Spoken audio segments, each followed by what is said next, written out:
The LS engine for my Corvette is officially done being built, so I hope this thing runs. Time to install the oil pan on the 6.0 swap for my Corvette. So I took some brake clean and I put it on a rag, and I only cleaned up these mating surfaces right here so we have a good seal and no leaks. I also did the same on the oil pan itself, and my gasket that's sitting right there is brand new. I am going to put some RTV on the corners right here, so let's get that done. This is the RTV that I'm going to be using, and it's going to prevent all the leaks. I'm actually not putting the rear main on today. I'm doing that right before I swap the engine because it makes more sense, but this is where the RTV is going to go, and I'll do the same on the rear main. Make sure it's set properly, and now we can throw the oil pan on. Now I'm not going to use an impact to tighten these up, and I'm going in a specific crisscross pattern to ensure that it clamps down equally.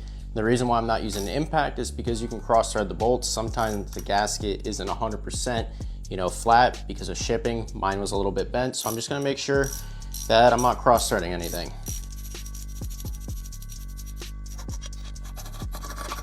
And the torque spec is actually 18 foot-pounds, so we'll go ahead and do that. Again, crisscrossing it.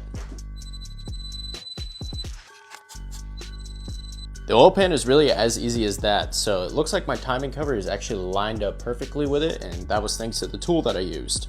Now when I torque things to spec, I've noticed a handful of times after a couple of passes, some of them may loosen up. So if they loosen up, I do another pass, just the same exact torque spec.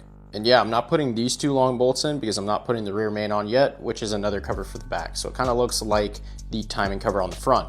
Well, that part was easy. The LS engine is done. It's ready to go in the Corvette.